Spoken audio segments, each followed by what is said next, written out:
So today I want to help you with a couple different ways we can preserve our whites or the color of the paper or an underlying layer. So we're going to use a couple different tools and do some quick little demos. First one here is Liquid Brisket, which was requested in all of your materials lists. If you've ever worked with liquid latex, it's a lot like that. You want to shake it until the color that they've added into it, that orange at the bottom, is evenly distributed. And then we're going to let it rest because, as you can see, it is full of bubbles, which sort of changes the consistency of it. Sometimes I drop it and bang it to try to get the bubbles to even out, kind of pop. But we're going to let that one sit for a minute and return to it while it sort of neutralizes. Because as you can see, if you put with the foamy down, it doesn't have as good of a protective layer and you don't have as much control. So we're going to start with white colored pencil. So theoretically, everyone has one of these. You can even use like really cheap ones for this. It's the wax that's going to help keep your paper from absorbing any ink. Thing with a white colored pencil, it works really well on white paper. It does not work as well on other layers or even on toned paper. So I also have a transparent blender, which is a really soft wax colored pencil blender that works on any layer, right? So as we do a wash, you can sort of faintly see the areas. I did a couple dots, some stripes, and then a fade of pressure. And the wax does repel it. Let it kind of soak for a second. As it soaks into the paper, it's going to dry a lot slower in the areas that are on top of the wax. You can see the transparent blender showing through really nicely. If you like this sort of more subtle look, you can leave it there. We're going to go back in a minute and dab the dampness with a rag, and you can get really true whites that way. So another version of keeping highlights or adding highlights after the fact, so I have an entirely dry wash here, is scratching. So this is an X-Acto knife. You can get some really fine little white lines by doing this. I also have some dental tools for sculpting, things like that you can do this with. If you hash in a little area, you can make little dots. You can cut it out. Sandpaper also works incredibly well for doing larger areas, and you can get soft fades depending on pressure. So you can see I got a pure white and then kind of a fade. Use a very fine grain sandpaper. This one I think is 220. I've used up to 400 before, and it works quite well. So you can see though that it does sort of ruin the paper.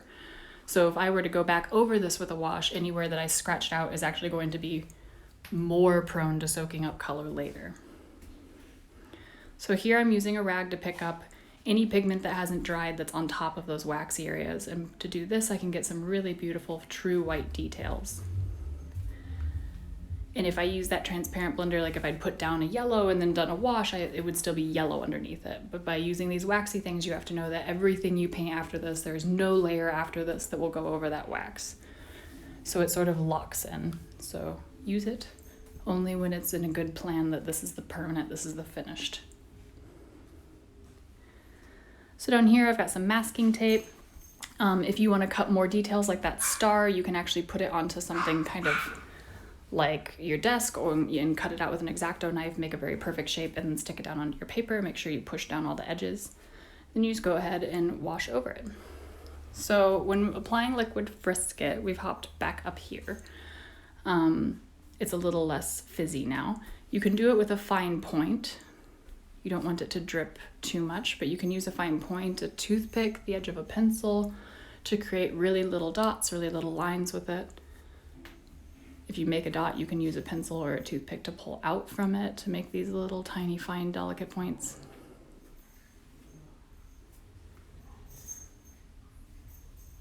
You can also use a paintbrush, though as we talked about, right, it will be ruined forever. So if you've ever spilled Liquid Brisket on like your clothes, it does not come out. That latex is very good at staying put. And it smells atrocious. I'm so sorry. It smells really bad. So here I'm using a little bit of a paintbrush to make a shape. Now I've dried them. I want you to be careful not to use your blow dryer too much. It can make the Frisket harder to pull off. You don't want to overheat it.